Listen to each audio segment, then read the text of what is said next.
రామగుణాభిరామ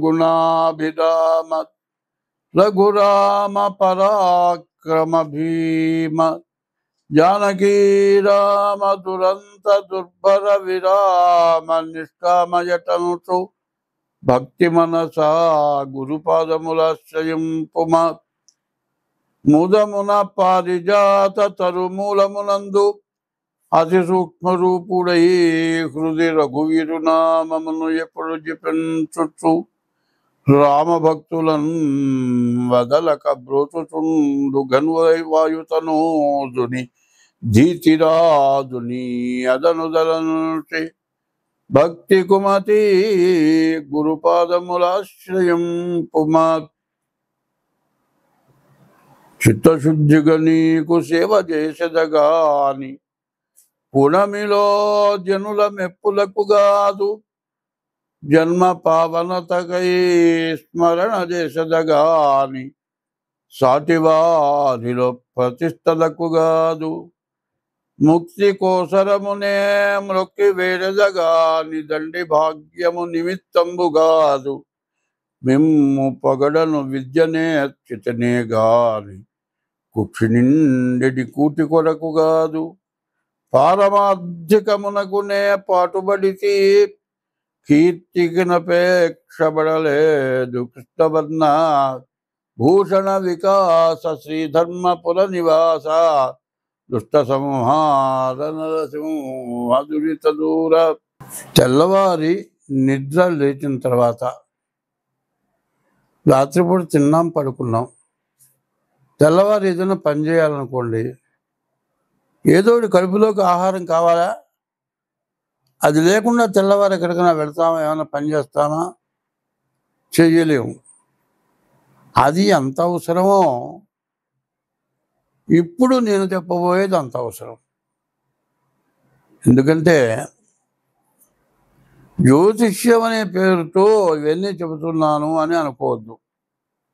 ఎందుకు చెబుతున్నాను అంటే దీంట్లో మార్గాలు చాలా ఉన్నాయి. ఒక చోటికి పోవాలంటే ఒక రోడ్డు నుంచి పోవచ్చు, ఇంకో రోడ్డు నుంచి పోవచ్చు, ఇంకో రోడ్డు నుంచి పోవచ్చు. 4-5 దారులుగా కూడా మనం ఒక స్థలానికి వెళ్ళాలంటే వెళ్తాం. అది ఎట్లాగో మనం బతకడానికి రకరకాలైన వృత్తులు చేస్తున్నాం.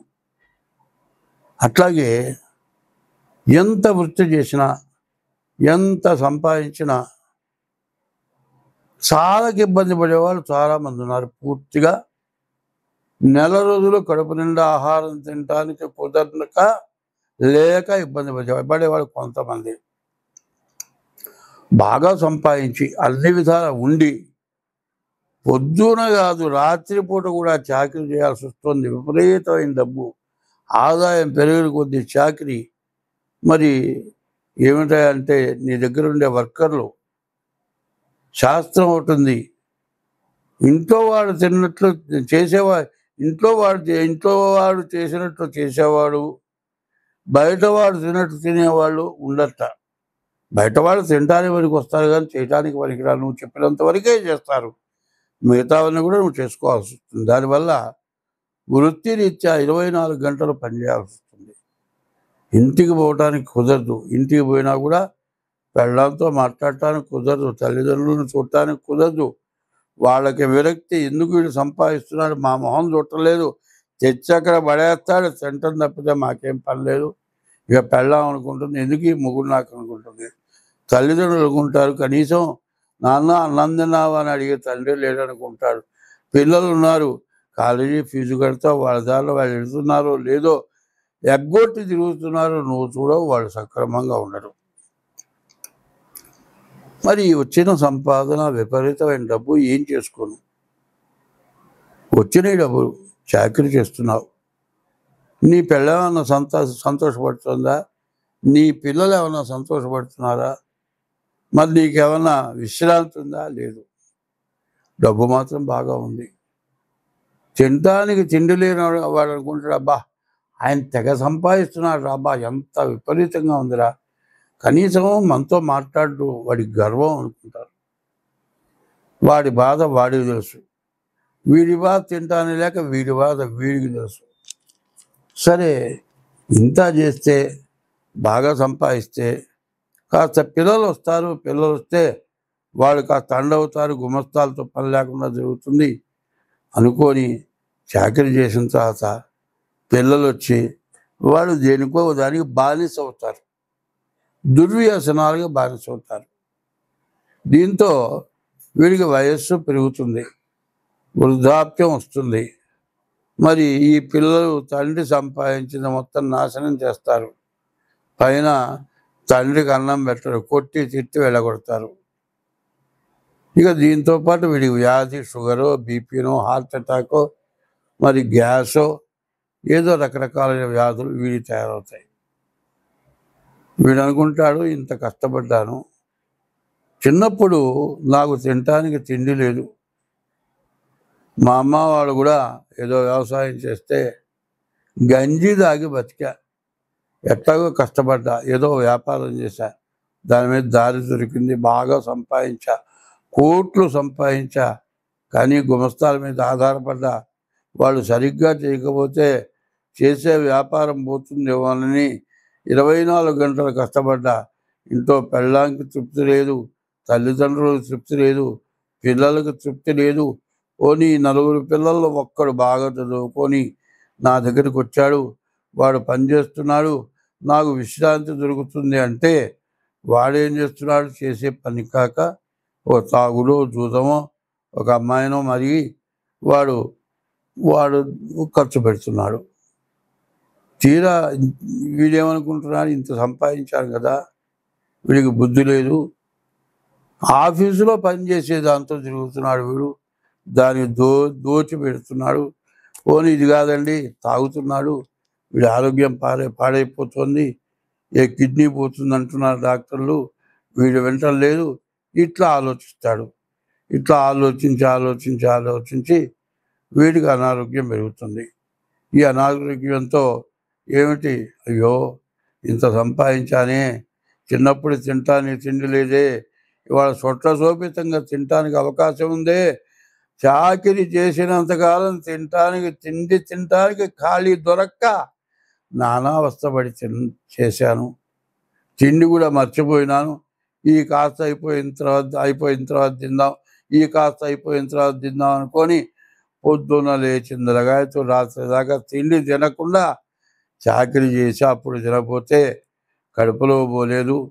ఇవాళ విశ్రాంతి దొరికింది, తిందామంటే బీపీ ఉంది, షుగర్ ఉంది, కొలెస్ట్రాల్ ఉంది, హార్ట్ అటాక్ ఉంది, ఏది పడితే అది తినొద్దంటున్నాడు. అన్నీ చూసి సంతోషించదని తప్పితే ఏమిటి వాళ్ళు నా గతి, ఇంత ఉంది, ఏం చేసుకోను. పుట్టినప్పుడేమో తిండి లేదని అడగటం, వ్యాపారం చేసినప్పుడేమో సరైన చేతి కింద మనిషి లేడని అడగటం, తీరా బాగా 24 గంటలు కష్టపడి చేసిన తర్వాత కొడుకొచ్చి దుర్వ్యసనాలతో పాడైపోవటం, ఇదంతా కాక ఇంత సంపాదించాను, ఇది ఇంత పోతుందని ఏడవటం, చివరికి రోగాలు రావటం, తినటానికి తిండి లేకపోవటం. ఎక్కడన్నా శాంతి ఉందా? శాంతి అనేది కావాలి. ఈ శాంతి ఎట్లా ఉంటుంది? ఇప్పుడు నేను చెప్పేది జ్యోతిష్యంలో కూడా ముందు మనిషికి ప్రశాంతత కావాలి. 24 గంటల ఆలోచన కాదు కావాల్సింది, 24 గంటల్లో కొంత మనకు ప్రశాంతత కావాలి. ఈ ప్రశాంతతే ఆరోగ్యాన్ని ఇస్తుంది. ఎందుకంటే మనం గాలి పీల్చుకుంటున్నాం, చెట్ల నుంచి వచ్చే ప్రాణవాయువు పీల్చుకుంటున్నాం, మన నుంచి గాలి బయటకు వదులుతున్నాం.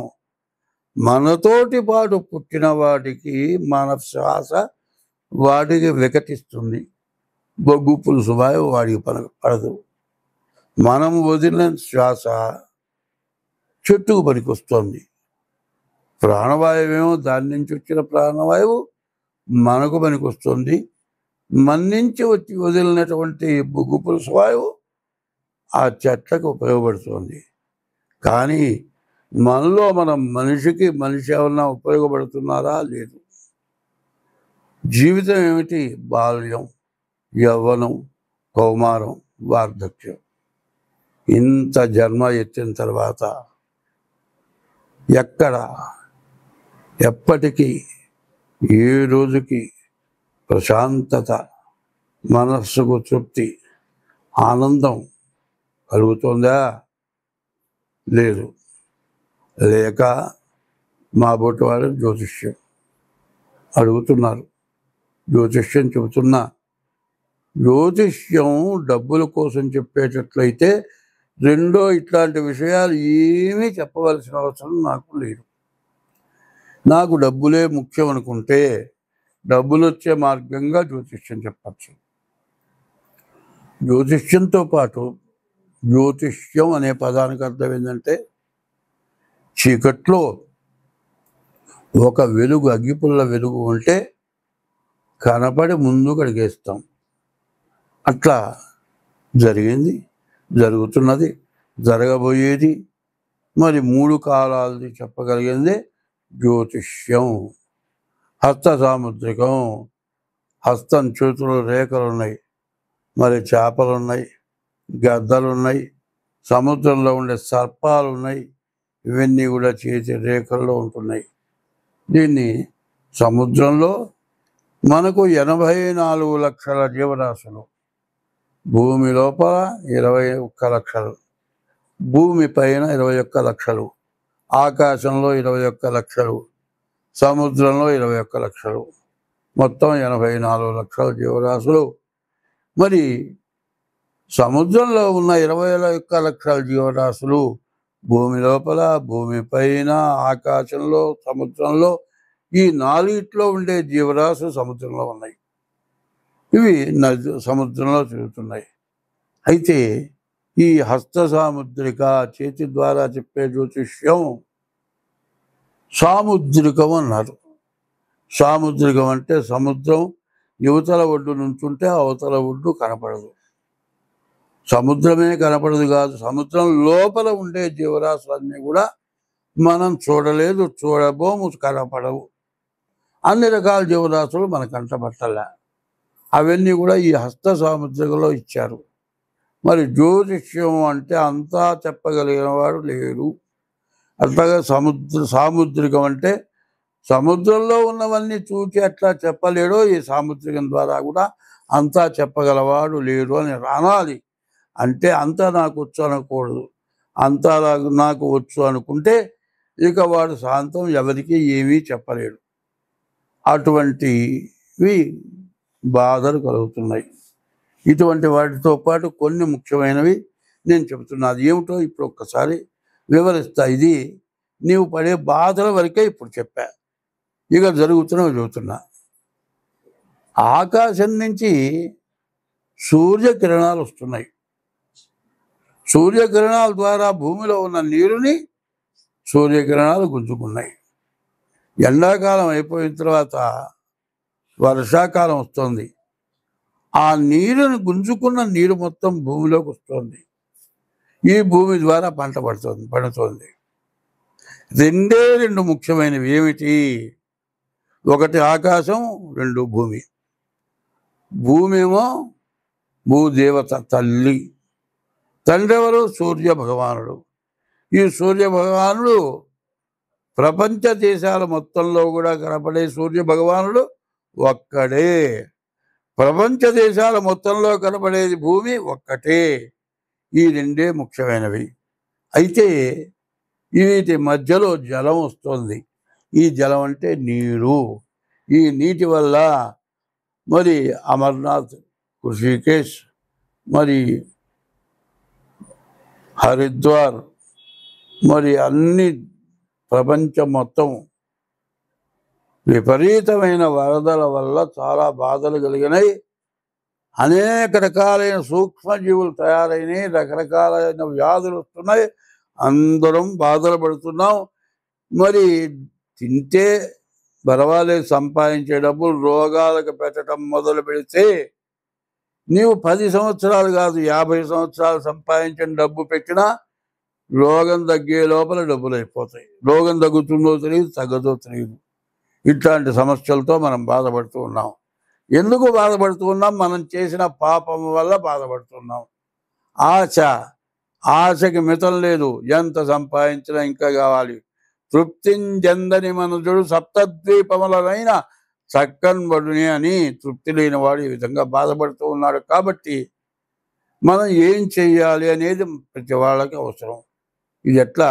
పీఠాధిపతులు, సన్యాసులు, వేదాంతవేత్తలు, వేదం, స్మార్తం, మరి వైష్ణవ సాంప్రదాయం, మరి శైవ సాంప్రదాయం, మార్ధవ సాంప్రదాయం, ఇట్లా రకరకాలైన సాంప్రదాయాలంతా కూడా కలిసి అయా ఇది మానవ జీవితం అనేది శాశ్వతమైంది కాదు, నశ్వరమైంది. ఎప్పుడు పోతుందో తెలియదు, ఎప్పుడు బతుకుతామో తెలియదు, ఎప్పుడు చచ్చిపోతామో తెలియదు. చావకుండా బతికినంత కాలం ఏ రోగం లేకుండా బతకడం ప్రధానమైంది. అనాయాసేన మరణం వినాదైన్యేన జీవనం. ఏ రోగం లేకుండా బతకటం, ఎవరిని చేయి దాపకుండా జీవించటం, దేహాంతే తవ సాన్నిధ్యం.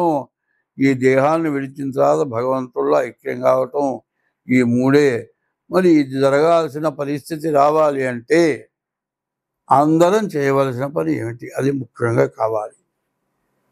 మీకు జన్మనిచ్చిన తల్లిదండ్రులు సర్వస్వం ధారపోసి మీకు అన్నం పెట్టి మిమ్మల్ని పెంచి పెద్ద చేసి విద్యాబుద్ధులు చెప్పించి ఉద్యోగాలు ఇప్పించి పెళ్లి చేసి అంతా చేస్తే మీరు తల్లిదండ్రులకు అన్నం పెట్టలేదు. చచ్చిపోయిన తర్వాత అంత్యక్రియలు చేయటం లేదు. మరి వాళ్ళు పోయిన తిథి రోజున ఆబ్దీకం, మరి ప్రత్యాబ్దీకం అంటే ప్రతి సంవత్సరం వచ్చే తిథి రోజున ఆబ్దీకం అనేది పెట్టాలి. తర్వాత గయాజాం పిండదానాచ, గయక వెళ్ళి పిండ ప్రదానం చేయాలి. త్రిభి పుత్రశ్చ పుత్రత, 3 చేసిన వాడు పుత్రుడు అనిపించుకుంటాడు. నీకు జన్మనిచ్చిన తల్లిదండ్రులకు ఇది చెయ్యాలి. బతకుండంగా అన్నం పెట్టలేదు, వృద్ధాశ్రమాలకు పంపిస్తున్నారు, తల్లిదండ్రులను చూడటం లేదు, విదేశాల్లో ఉంటున్నారు. నేను మాత్రం రావటానికి కుదరదు, ఎవరన్నా తగలేయండి అంటున్నారు. తర్వాత తగలేసిన తర్వాత ఏమిరా అంటే నాకు సెలవు లేదు, ఎవరన్నా కర్మ చేయండి, యూట్యూబ్లోనే చూస్తాను, లేకపోతే సెల్లో చూస్తాను అట్లా అంటున్నారు.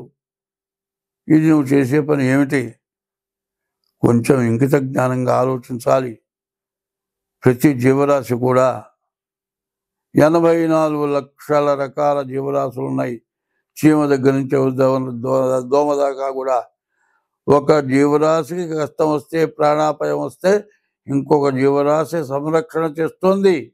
మనం ఆ పని చేయటం లేదు. జీవహింస చేస్తున్నాం కానీ జీవరక్షణ చేయటం లేదు.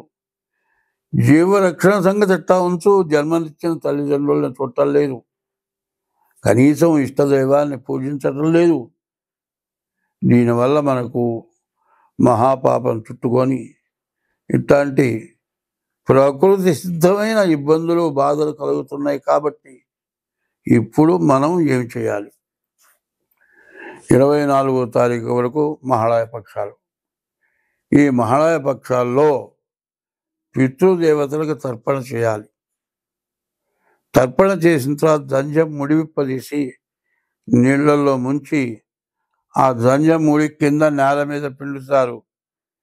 పిండేటప్పుడు ఒక శ్లోకం చెబుతారు. ఏకైచ, నేను చేస్తోంది అస్మత్కులే జాతా, నా కులంలో పుట్టిన వాళ్ళు, అపుత్రాహ, పుత్రులు లేని వాళ్ళు, గోత్రులో మృతాహ, గోత్రీకులు లేకుండా చచ్చిపోయిన వాళ్ళు, చే గృహంతు, ఈ నీళ్లు భూమి మీద పడిన తర్వాత అటువంటి వాళ్ళందరికీ మోక్షం కలుగ్గాక అనుంది. నీవు తల్లిదండ్రులకే చేయట్లా, నీ కులంలో వాళ్ళు, నీ గోత్రంలో వాళ్ళు, నీ వంశంలో వాళ్ళు బాగుపడాలనే ఉద్దేశంతో నువ్వేమన్నా చేస్తున్నావా? అది చేయటం లేదు. నీకు జన్మనిచ్చిన తల్లిదండ్రులకు అన్నం పెట్టలేదు, చచ్చిన తర్వాత వాళ్ళకి శ్రాద్ధ విధులు చేయటం లేదు, నీ ఇష్టదైవాన్ని పూజించడం లేదు. కనీసం 24 గంటలు తెల్లవారి నిద్ర లేచిన తర్వాత డబ్బు డబ్బు డబ్బు డబ్బు ఇదే ఆలోచనతో జీవితం గడుపుతున్నాం. చివరికి కనీసం రోజులో 24 గంటల్లో జీవితమున సగభాగంబు నిద్దురతే సరిపోవు, మిగిలిన ఆ సగభాగంబు చిత్తశుద్ధి లేకపోవు. అతి నిద్రాలోలుడు, తెలివిలేని మూర్ఖుడు, పరమార్థం కానలేక నిద్దురతో చెడతాడు.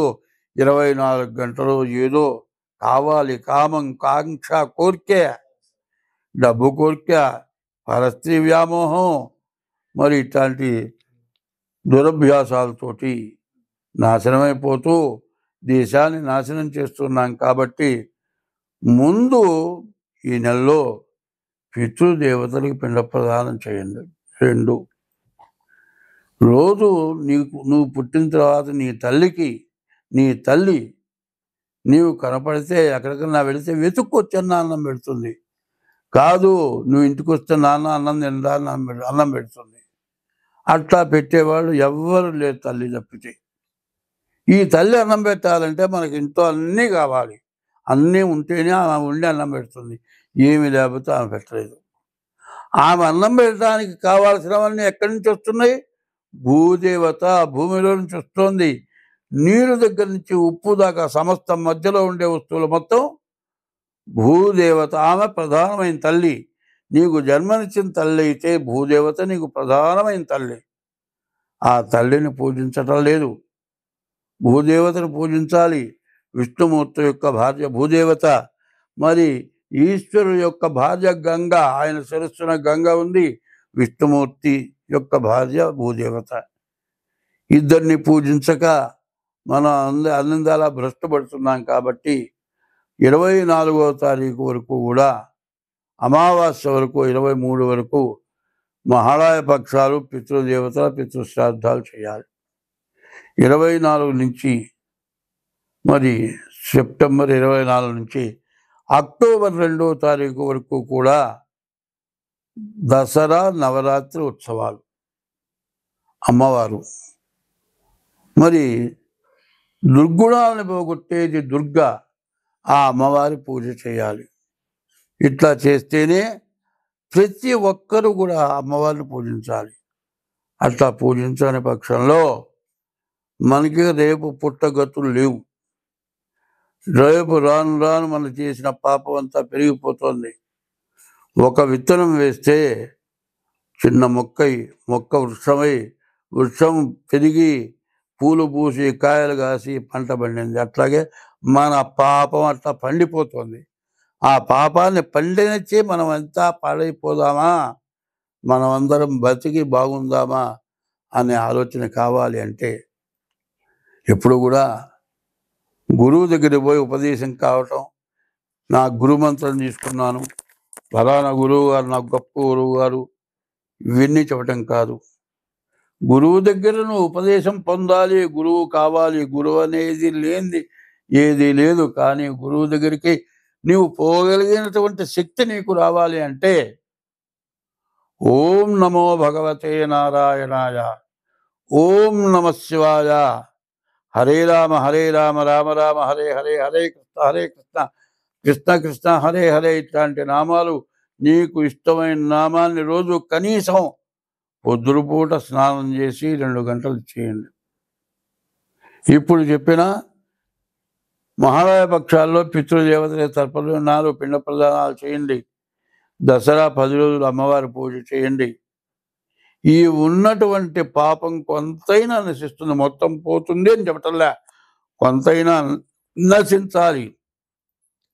దీనివల్ల పీఠాధిపతులు, సన్యాసులు, ఋషికేశ్ అంటే ఋషులుండే స్థలం, మరి హరిద్వార్ అంటే హరిపాదాల నుంచి గంగ ఉద్భవమైంది. ఆ గంగ తాగితే మన తాతలు ముత్తాతలు మన వంశంలో మహాపాపం చేసిన వాళ్ళంతా కూడా మోక్షాన్ని పొందుతారని చెప్పింది. మరి అమర్నాథ్, హరిద్వార్, ఋషికేశ్, కాశీ మొత్తం మునిగిపోయినాయి. కాశీలో విశ్వేశ్వరాలయంలోకి నీళ్ళు వచ్చినాయి. ఎంత కూడా మనం చేసిన పాపం, ఈ పాపాన్ని నివృత్తి కావాలి. ఈ నివృత్తి కోసం మీరందరూ కూడా ప్రవర్తించండి. అంతా బాగుంటుంది. స్వస్తి. 5వ సంవత్సరం 5వ రాశి సింహరాశి ఫలితాలు ఇప్పుడు చెప్పుకుందాం. ఈ సింహరాశి పరిస్థితి కూడా పూర్తిగా బాగాలేదు. ఈ సింహరాశికి అష్టమంలో శని ఉన్నాడు. కానీ ఈ సింహరాశి పరిస్థితి ఏమిటంటే చదువుకుండే పిల్లలకి చదువు బాగా సాగుతుంది, మంచి ర్యాంకు కొడతారు, ఉద్యోగంలో కూడా బాగా ఎంతో గొప్పగా వాళ్ళంత గొప్ప వర్కర్ లేడు అని పెంచుకుంటారు. కానీ మంచి ప్రమోషన్ వచ్చే అవకాశం కూడా ఉన్నది, బాగా డబ్బులు వచ్చే పరిస్థితి ఉన్నది, డబ్బులు కూడా బాగా వస్తాయి, వివాహం జరగటానికి కూడా బాగా అవకాశం ఉంది.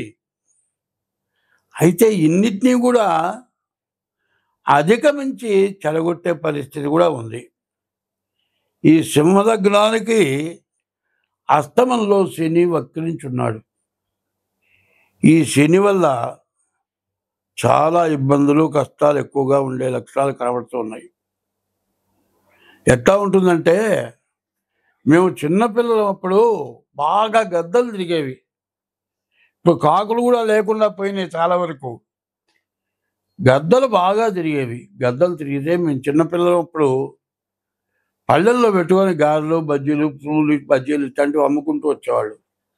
వాళ్ళు ఏం చేసేవాళ్ళంటే 3 పుల్లలు కలిపి పైన గోపురంలాగా పెట్టేవాళ్ళు. ఆ గద్ద చెక్క తొన్నదంతే ఆ పుల్లలు పడిపోయేవి, కానీ దాంట్లో బజ్జీలు అవి కింద దొరికేవి కాదు. మేమేం చేసేవాళ్ళం, కొనుక్కొని చేత్తో పట్టుకొని తింటూ ఉండేవాళ్ళం. ఆ గద్దొచ్చి ఈ బజ్జో పురుగు తినేది కాళ్ళతో తన్నుకుపోవటమే కాక, ఈ వేళ్ళు చెయ్యి మొత్తం దాని గోళ్ళు తరిగిలి గడ్డ పలుగుతో గీకినట్టే అంత రక్త ప్రళయం అయ్యేది. తినే తిండి పోయేది, చేతులు మొత్తం పుండ్లు పడేవి.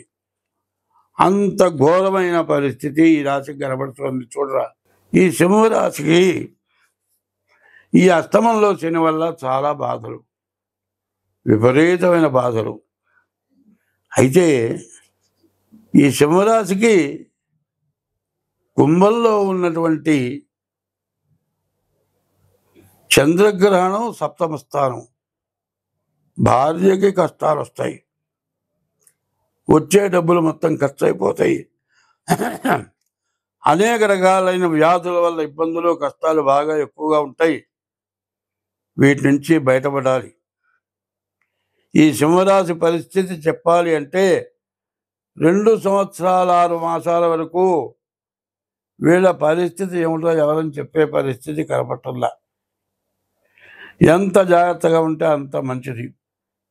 అనవసరమైన ప్రయాణాలు చేయకూడదు, యాక్సిడెంట్లు అవ్వడానికి అవకాశం ఉంది, దెబ్బలు తగలటానికి అవకాశం ఉంది, బండి డ్రైవింగ్ చేసి ఇష్టానుసారంగా పోకూడదు. ఎవరైనా వచ్చి రా నేను బండి తోలుతాను రా కూర్చో అంటే పోకూడదు, వాడే శనిగాడు అంటారు. ఇంట్లో కూర్చున్న వాడిని తీసుకెళ్ళి బండి ఎక్కించుకెళ్ళి మరి యాక్సిడెంట్ చేస్తారు. దానివల్ల యాక్సిడెంట్ అవ్వటానికి అవకాశం ఉంది. రోగాల వల్ల డబ్బులు వచ్చిన డబ్బులు వచ్చినట్లు ఖర్చు అయిపోయే పరిస్థితి కనబడుతుంది. కాబట్టి ఈ రాశి వాళ్ళు చాలా జాగ్రత్త అవసరం. డేట్ ఆఫ్ బర్త్ ద్వారా మీ జాతకం చూపించుకోవడం ఇంకా అవసరం. ఇట్లా చేయనట్లయితే ఈ రాశి వాళ్ళకి చాలా బాధలు, ఇబ్బందులు, కష్టాలు, డబ్బులు పోతే పోయినాయి, కానీ యాక్సిడెంట్ అయ్యి మంచంలో 2 నెలల్లో 3 నెలల్లో 4 నెలల్లో 6 నెలల్లో ఉండాలంటే చెప్పడానికి అలివి, కానీ ఖర్చు చేసే వృత్తి లేదు, ఆదాయం లేదు, డబ్బులు దొరకవు. కనీసం 1 ఏళ్ళు 2 ఏళ్ళు కూడా మంచంలోనే అవుతాయి. ఇట్లాంటి అష్టమ శనిలో నాకు దెబ్బ తగిలి తొంట ఎముక విరిగిపోయి లోపల రాడ్డేసి సంవత్సరం 3 నెలలు అట్నుంచి పొర్లకుండా మంచంలో ఉండాల్సి వచ్చింది. అప్పుడైన ఖర్చు ఎప్పటికీ, ఇది ఎప్పటి సంగతి, 15 సంవత్సరాల క్రితం. ఇప్పటిదాకా బాధపడుతున్నా ఆ బాకీలు తీరక. అందువల్ల ఈ సింహరాశి వాళ్ళు ముందుగా డేట్ ఆఫ్ బర్త్ ద్వారా కానీ, డేట్ ఆఫ్ బర్త్ లేకపోతే హస్త సాముద్రిక ద్వారా కానీ ముందుగా మీ జాతకం చూపించుకోవడం చాలా అవసరం. అట్లా జాతకం చూపించుకొని ముందు మీ భవిష్యత్తు ఏందో చూసుకోవడం చాలా అవసరం. అట్లా కావాలంటే మీరు కావాలంటే మేము జాతకం చెబుతాం. మేము జాతకం చెప్పాలంటే మాకు ఫోన్ నెంబర్లు 2 ఉంటాయి. 7801071946 ఇదొక నెంబరు. తర్వాత 6300061241 ఈ 2 నెంబర్లలో దేనికి ఫోన్ చేసినా పలుకుతాను. తగినంత ఫీజు తీసుకొని మాత్రం జాతకం చెప్తాను. ఫీజు తీసుకోకుండా ఊరికనే జాతకం చెప్పమని అడిగితే కూడా చెప్పను. చాలామంది ఈ మాట అడుగుతున్నారు. నీకు పుణ్యం వస్తుంది ఊరికనే చెప్పమంటున్నారు. వాళ్ళు కూడా పుణ్యం వస్తుంది. ఏ పని చేయకుండా వాళ్ళ వృత్తి ఎవరికి ఏ రూపాయి తీసుకోకుండా చేయండి. నేను కూడా ఎవరి రూపాయి తీసుకోకుండా చేస్తాను. కాబట్టి కావాలంటే మీ డేట్ ఆఫ్ బర్త్ ద్వారా మీ జాతకం చూపించుకోవడం చాలా అవసరం. స్వస్తి.